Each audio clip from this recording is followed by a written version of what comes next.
you might have to literally practice. I've had parents who are so uncomfortable just saying the words, like saying out loud vagina or penis, and obviously these aren't words we would have in general conversations, but they're words you need to be able to use talking to your child in all honesty. So sometimes I'll ask parents to practice at home just saying the words out loud in front of a mirror. Podcast Tato.net. Nie dajcie zbudować ściany. Seks nie jest na dokładkę w związku.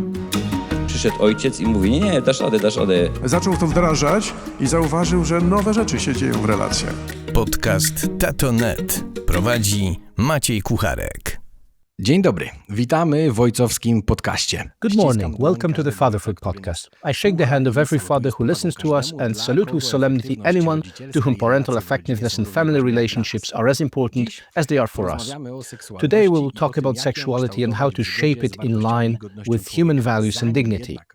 However, before we start the talk and welcome our guest, I'll return to one of my favorite self-promotional rhymes, that is moneta dla tatoneta, a coin for Tato.net. My tu sobie żyjemy w takiej symbiozie. We're living in some sort of a symbiosis, recording valuable material for you, and you let us know in various ways that you like it. And since, unfortunately or fortunately, it goes about money, and the tax return time is coming and our state allows us to give 1.5% of our tax to those whose work we value, maybe how about us? On our website Tato.net you'll find a free tax return program and our KRS number to enter under the appropriate heading. Thank you so much already. No a teraz do konkretów. Dziś Now let's get to the specifics. Today we have a guest from overseas. Floyd Godfrey is the author of Healing and Recovery, an international consultant, a speaker who runs a support center for families and young people in the United States. And for us, as usual, he is first and foremost a dad of 3 adult children, 30, 26 and 24 years old, all getting married this year. Gosh, he must be a busy man. Hello, good morning. Good morning. So, what should we tell our children about sexuality? Let's start with that general question.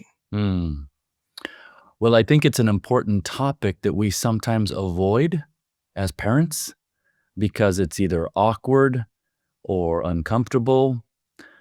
Sometimes we don't know the right things to say, but I think we should be talking to them, obviously respectfully, about the topic. And from a very early age, they should understand. They should understand basics about their body parts. And as they grow older and grow into sexuality, we should slowly start to help them understand what those body parts, what they do, what they're for, how God designed us, but obviously at an age-appropriate level. So I think what we should be teaching is positive, very positive about who we are and how the universe designed us at an age-appropriate level, of course. What age should we start talking with children about sexuality? And I'm wondering, I can imagine one of my sons who is 5 years old, if he asked me a question, Father, where did I come from? But exactly, could you tell me where exactly did I come from? So I would be, I think, a little bit ashamed. So Yeah. would it be okay to give him, a direct answer? It really depends, Maciej, on the age of the child. So up to 5 years old, you're probably going to be very basic talking about their body parts. You'll need to use specific words. When your son is in the bathtub, you might make sure he knows he has a penis and be specific but respectful. And at that age, he probably just needs to know something like a baby comes when a mommy and a daddy get married and come together and love each other. And that's probably all he's curious about. Closer to age 8, 9, and 10, they get a little bit more curious, and you might start talking about how daddy's body produces certain hormones and mommy's body produces hormones. So when they love each other, when they get close to each other, they can make a baby together. And usually that's sufficient for that age. By the time they're within a year or two of starting puberty, so probably around 11 or 12, that's when you might be getting more specific about what intercourse is and how a mommy and daddy biologically would come together to make a baby. And that will lead to other questions about, uh, some kids would say, that's disgusting. Why would you do that? Uh, and so you'll just, again, I would be very basic. It tickles, it feels good, but that's how you make the baby, and that's how you do that, and make it not awkward, make it comfortable. Uh, some parents really struggle not just with the conversation, but also you have to hold a poker face. You have to be calm when you talk about it. If you're uncomfortable or you act awkward as a parent, you're going to make it uncomfortable, and you'll make the child less likely to ask you questions when they're older, when they need to know, and when they're struggling. So there is another question: how to make it for ourselves not awkward, not difficult for us parents, because we were grown up, we were born and grown up by our parents mainly in some kind of a shame when speaking about sexuality. So Yes. how can we change it in ourselves to make it easier for our children? Yes, many of us did grow up in a culture where parents made it awkward or shaming, very shaming. Don't ever do this. Don't ever be inappropriate. And it felt very shaming. So sometimes there are a few factors you have to consider. I may have my own struggles about sexual things, and so you need to work on those. If you still struggle with lust, or maybe you were abused when you were a child, you might need to talk to a therapist or a friend and work some of that out. If you can't work out your own history and your struggles, it's going to come out in the conversation with your child as awkward and uncomfortable. So you might have to work out some of your own things. Also, you might have to literally practice. I've had parents who are so uncomfortable just saying the words, like saying out loud vagina or penis, and obviously these aren't words we would have in general conversations, but they're words you need to be able to use talking to your child in all honesty. So sometimes I'll ask parents to practice at home just saying the words out loud in front of a mirror. Be awkward with yourself and get used to saying them. Practice saying them, and then say them with a friend. Tell your friend that you're going to talk to your son or your daughter about sexuality and puberty, and explain how awkward it feels to say some of these words, and then say them to your friend. Practice the conversations with someone else, because they may feel the same way, and they'll be supportive and cheer you on, and it'll be helpful to you. I am very familiar with that recommendation. Just, I would say, 3 days ago, I was going to speak with my daughter about a topic which is quite difficult to me, as I think I'm not an expert in that topic, and I would like to help my daughter. So, first I spoke with a guy who I perceive is a real expert. So that was the first step. The second step was that I wrote down all our conversation, what I remember. And the third step was I printed it and I talked it loudly. Yeah. 5 times, 7 times. And after that, I think I think that I was quite natural speaking with my daughter about the topic which is really difficult to me. So Yes. yes, I am familiar with that recommendation. Now I would do the same. Try to speak it loud. Yes. And then that it would begin to be a little bit more natural to you. Yes. It will still feel slightly awkward, but you'll be more prepared. Yes. Yes. And if you do it well, Maciej, your child is going to have questions back. If you do it awkwardly, they'll clam up and put up walls and probably won't want to talk much to you. So be prepared that as you work through the awkwardness and you practice and you get prepared, when you're doing it well, the child may have some more questions because they see that you're comfortable. So don't only practice, but also think ahead. What other questions could she have? And then practice those too. And Good preparation is one of the best ways to reduce your own fear. So, yes, I recommend it to everyone. Floyd, I would stick to the age when we should start speaking with our children about sexuality, because I'm always afraid that I would be too late. yes, My children go to the school, and in the school, some children has their own mobile phones, and you just need to click 3 times on your mobile phone to show other children pornography, for example. yes, And I'm always afraid I would be too late. yes. So maybe I should start even earlier than you said.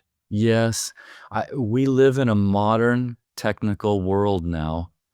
The early onset of pornography, in other words, the average age now of a child seeing pornography, and sometimes it's just an accident. Sometimes they don't look at it on purpose. It just pops up, or a friend shows them. The average early onset is 8 years old.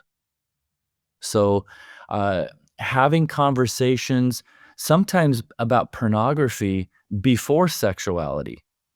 You might have to discuss and explain to them, you're 8 years old, and you might want to know that some people do something called pornography. And basically, it's people getting naked and they take pictures of themselves. And sometimes in the pictures, people touch each other or they do things in a video. And it's not appropriate, and you shouldn't be taking pictures of yourself like that, but people do it. And if you see something like that, just turn it off and come tell me. I understand wasn't your fault, but you want to avoid those things because they might happen and they're not healthy. It's not good to fill your mind with those things. Your Can I body, say to my child, this is harmful to you yes. directly? Yes. So in the past, there's always been debate that it's free speech. It doesn't hurt anyone. But what we have found over the years is that childhood exposure to pornography actually impacts the arousal template.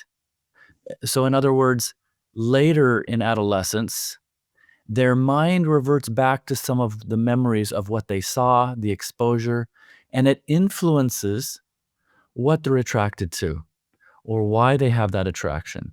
And in some cases, it's highly traumatic. I've worked with teenagers who felt traumatized by what they saw. It was shocking. They weren't prepared for the visual impact of it. And we actually have to do some work around that before we can help them with their other problems. So you can lessen any traumatic impact of pornography exposure by talking about pornography around 8 years old before it happens.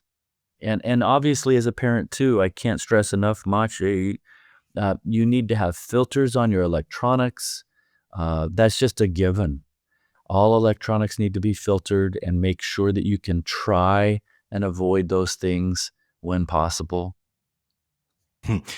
We parents usually perceive what worlds offer to our children when it comes to sexuality as a danger. So what are the most popular myths about sexuality that worlds gives us? Yes, the world has been deeply impacted by a campaign toward open sexuality. And it's opposed to traditional values and traditional standards of what's healthy. And it's led kids over a generation into confusion and struggles that we just have not seen decades before. So a few myths. One that's been promoted intensely is that there's nothing wrong with pornography it's just it's just you, and it doesn't hurt anybody. But it really does make an impact on your psyche, what you think about. It opens your mind to new thoughts and ideas you might not have had before. It influences your arousal template. Uh, the average age of erectile dysfunction for adult men used to be in their 60s, 70s. Men might struggle with that. But the age has been dramatically dropped all the way down to 18 years old because some adolescents are using so much pornography that they have erectile dysfunction. They can't function with a normal person anymore because it's normal interaction where the pornography induces such a high that they're used to that it creates normal functioning problems. So pornography is harmful to you. It's like a drug. And so the same areas of the brain that light up with cocaine are the same areas of the brain that light up with extensive pornography use. So that's one myth, that pornography is not harmful. It is harmful. It's harmful to you psychologically, mentally, emotionally, and spiritually in many ways. Another myth that's been perpetuated is that there's nothing wrong with masturbation. And it's true that it doesn't harm your body to masturbate, but you do have to consider if a teenager is masturbating 5, 6, 7 times a day, and what are they thinking about when they're doing this? They're filling their minds with fantasies and images that aren't real. It's not real. And so you're conditioning yourself, your mind, and your sexuality towards fantasy rather than healthy sexual interaction with a partner, with a dating partner, with a marriage partner.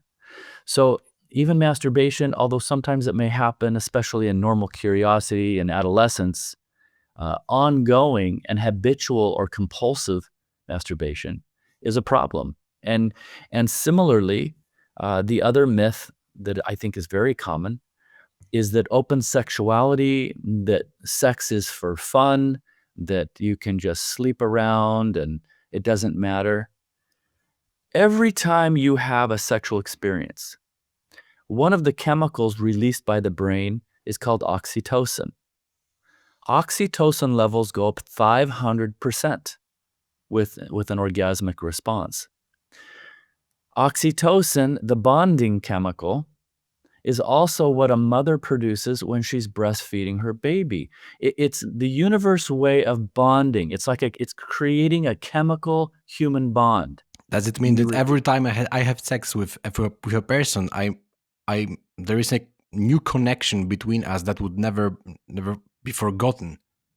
On some level, yes. It's a biological attachment connection. So if you're chemically, hormonally bonding with a person, and then you never see them again, that's highly confusing to the psyche, to the spiritual, to the biological direction of why those chemicals exist. So in a healthy, committed, or in a covenant marriage relationship, that bonding chemical enhances the relationship. It keeps you bonded. It helps enhance the connection and the attachment in healthy ways. If you're sleeping around all over, you confuse the psyche and you never establish a solid, ongoing, permanent bonding relationship like nature intended. So sex as a game is not healthy. So what can we do to shape our sexuality and our children's sexuality in accordance with human values and dignity, and just to be healthy Yes. in that area? When you say form our children's values and whatnot, I have to come back and think people need to understand how the universe has designed their body. And it's not by these myths that are being promoted, that sex is for fun, that pornography is, it's the universe. And even if you consider, if you're not a religious person, if you consider evolution and you believe in evolution over millions of years, Uh, these things didn't exist. Pornography didn't exist the way it does now 1,000,000 years ago. The human existence we wouldn't even be here if people didn't have traditional bonds, binary man, woman, staying together, creating families, moving forward as a committed unit. So talking to your kids about the value of knowing who they are, how they were designed, and some youth may tell you as a parent, you're old-fashioned. That's outdated. And what you have to consider is that this is not about a moral or a religious value or an old-fashioned value. This is how you are designed. You're designed to be in a one committed relationship. And yes, it feels like a traditional value, and on some level it is, but it's also common sense. This is how you were designed. This is what research is telling us. Outside of that committed relationship, all kinds of problems will occur. I would like to ask you a question. Where can I find a proof that we are designed to stay in one close bonding relationships through our whole life? And why is it better than to change your partner 2 or 3 times, divorce, get another marriage? Where is the proof? Yes, well, there are some situations, obviously, where divorce might be important if you have a safety concern, there's abuse going on. And I certainly don't judge people who get a divorce. There are certain reasons that I would understand may be legitimate. But when I talk about sleeping around, I'm thinking about, a young man who he's with a different girl every night of the week. That's, very, very unhealthy. So the proof really lies on a larger global scale. Look at the societies that maintain traditional values, which I would say are part of biological design. You're talking about binary man, woman, committed relationships and marriage. These societies, uh, they have a longevity about them. They have a stability about them. If you look historically at cultures like Rome, where all kinds of sexual and gender deviation was happening with the leaders and the people, I mean, it brought their downfall, and Rome collapsed. Same thing with the Greek Empire, and uh, you're seeing some difficulties now inside cultures in Western Europe, certainly in North America, where cultures are starting to struggle and have difficulties, versus other traditional value countries are doing well. Um, but you can also see, just in the basic research, Dr. Don Hilton has done amazing work on and looking at brain structures and committed relationships versus people who fill their lives with pornography. You have other books. Your Brain on Porn is a good book that does just scientific understanding and scans of people's brains and how they work and when they function best. So there's specific literature on some of these specific topics. And then I think you can also look at some of the global historical context for cultures that did well and then didn't, and rise and fall of an empire, just based on some of those values. I have my own proof. I mean, something which really speaks loud in my mind. This is I would say, a common sense for me, which says, look, a man and a woman, physically, they usually, even almost always, fits each other. Okay, there is a penis, there is a vagina, we all fits each other. On the other way, when it comes to our mind, how we think, how we behave, you can say that almost always we do not fit each other. So you have all your life to work with your wife, with a woman you are with, to deepen your relationship in that second way. And the deeper the relationship is between you, the better sexual relationship you would have. Because the sexual relationship is not about it's not only about your body, but there are also areas about your mind and also your spirit if you look deep. Yes. So how can you get in a real deep relationship with a person that you know today? You go to bed tonight and then you leave forever next day. Yes. There is no way to do it. Yes. How does it sound for you? Yes. I believe what you're saying. Absolutely true. How can you develop a relationship when there is no relationship? You have to stay together long enough to work off the difficulties and work around the problems and push through difficulties together. And to be honest, in a committed relationship, after a few years, the honeymoon is over and you're left with a person. And so can you love this person outside the sexual interaction? What do I like about them? How am I attracted to them? What hobbies do we have in common? How do we push through challenges together? That's what builds a relationship. And then the chemical response of sexual activity enhances the relationship, strengthens the relationship, provides a chemical bond as we work through those things. You said, Maciej, that we don't fit emotionally, psychologically. I would challenge you that we actually do, but we fit so opposite. As a man, I bring qualities to the relationship at this level. She brings qualities to the relationship at this level, and those things fit together, but they're not the same things. So it makes it difficult. My leadership, my assertiveness, my masculinity that I bring into the relationship is something she admires, and she wants to follow my leadership. She brings a softness and a mothering nurture to my children that I'm just not as good at. So we complement one another, but because those qualities are so different, even though they match, they fit together, we have to kind of work off the edges, because I don't want to be very mothering because I'm not good at that. And she doesn't always want to be the masculine leader in the home. And so we work together, we match, but we're very different in that match. And that's even the same thing in a biological, sexual way. We fit together, but we're very different. A penis is very different than a vagina. It's not the same.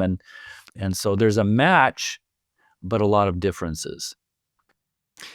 The last question I would like to ask you is a sentence, an idea that our children would follow us somehow, but they wouldn't follow our words, but our example. Yes.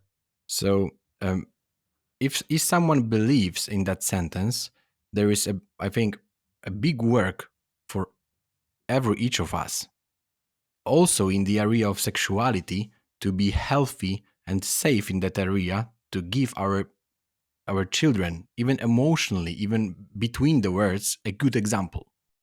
The question is, should everyone first start with himself and answer his most important questions? How am I dealing with my own sexuality? Is it safe? Is it healthy? Yes. To be a good example to our children. Yes. Yes, I think that has to come first. Am I doing a good job in my own personal life, even outside of my wife? How do I bridle my own sexuality? How do I do in that regard? In the U.S., we will often talk about bridle, like a horse. So you have a stallion, you have a big horse, a strong, powerful animal. And if we bridle the horse, we put the bridle on the horse, and we can guide it and ride and direct it in all of its strength and all of its beauty, but a horse unbridled runs crazy Yes. and creates havoc. And so we teach the youth, you have to bridle those passions and learn how to steer and control them, learn how to manage your sexuality. If I can't do that, and I haven't bridled my passions as an adult father, as an adult man, and I'm running wild, having affairs, looking at pornography, allowing my lust to run wherever it is, wherever it wants to go, how could I possibly expect that I'm going to have a healthy conversation with my teenage son, whose lust is like a stallion running all over the place? I have to be capable of bridling my own passions, my own sexuality, in order to teach my son or my daughter how to bridle their passions. So that's a final wish for all of you, fathers, that you are listening to us, to bridle your passion and be ready when your children ask difficult for us questions. Dr. Floyd Godfrey, thank you for the conversation, all the answers, all your time, and good luck in what you do. Thank you, Maciej.